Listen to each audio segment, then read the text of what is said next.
শহরের অন্ধকার অলিগলি থেকে শুরু করে 5 তারকা হোটেলের বিলাসবহুল সুইট সবখানেই ছিল সেলিম প্রধানের এক অদৃশ্য নেটওয়ার্ক।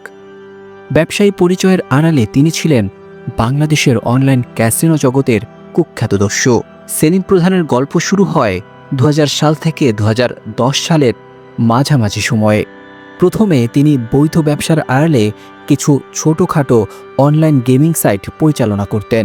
তবে তিনি খুব দ্রুতই বুঝে যান বাংলাদেশে জুয়ার বাজার আইনগত নিষিদ্ধ হলেও এর চাহিদা বিপুল।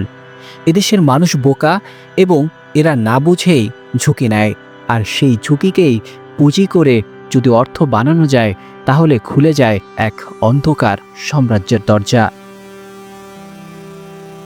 প্রবাসে থাকা অবস্থায় সেলিম প্রধান বিদেশি জুয়ার সাইটগুলোর সঙ্গে ঘনিষ্ঠতা তৈরি করেন। সিঙ্গাপুর, মালয়েশিয়া আর ফিলিপাইনের অনলাইন ক্যাসিনো অপারেটরদের কাছ থেকে তিনি শিখে নেন আধুনিক প্রযুক্তি ও অর্থ লেনদেনের কৌশল। দেশে ফিরে এসে গড়ে তোলেন ছায়া সাম্রাজ্য, যেখানে এনক্রিপ্টেড সার্ভার, ভুয়া অ্যাকাউন্ট আর মানি লন্ডারিং চক্রের মাধ্যমে কোটি কোটি টাকা প্রবাহিত হতে থাকে। রাজধানীর কিছু প্রভাবশালী ক্লাবকে কেন্দ্র করে তিনি অনলাইন ক্যাসিনোর রিমোট কন্ট্রোল সাজিয়ে নেন। বিশেষ সফটওয়্যারের মাধ্যমে খেলোয়াড়রা মোবাইল ফোনে টাকা জমা দিয়ে রুলেট, পোকার বা স্লট মেশিন খেলতে পারত। আইনশৃঙ্খলা বাহিনীর চোখ ফাঁকি দিয়ে রাতারাতি জমে ওঠে অবৈধ এক ডিজিটাল জুয়ার আসর। এভাবেই ধীরে ধীরে সেলিম প্রধান হয়ে ওঠেন দেশের সবচেয়ে বড় অনলাইন জুয়ার নিয়ন্ত্রক। সেলিম প্রধানের আসল শক্তি ছিল দুই দিক, প্রযুক্তি আর প্রভাব। বিদেশি ব্যাংক অ্যাকাউন্টে অর্থ সরিয়ে নেওয়ার জন্য তিনি ব্যবহার করতেন হুন্ডি নেটওয়ার্ক, আবার রাজনৈতিক মহলের সঙ্গে সম্পর্ক ব্যবহার করে রাখতেন সুরক্ষার ছায়া। অর্থ আর ক্ষমতার এই দ্বিমুখী জোট তাকে অপ্রতিরোধ্য করে তোলে।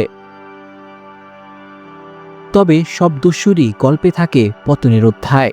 2019 সালে আইনশৃঙ্খলা বাহিনী যখন ক্যাসিনো বিরোধী অভিযান শুরু করে, তখন আলোচনার কেন্দ্রবিন্দুতে চলে আসেন সেলিম প্রধান।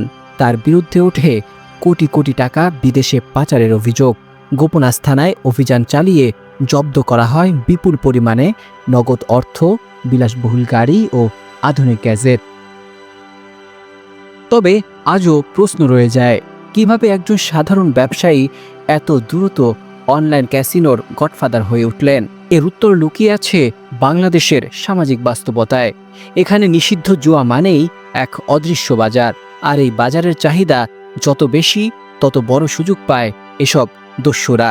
সেলিম প্রধান সেই সুযোগকেই প্রযুক্তির মাধ্যমে আধুনিক রূপ দিয়েছিলেন, হয়ে উঠেছিলেন অনলাইন ক্যাসিনো দুনিয়ার এক ভয়ানক দস্যু।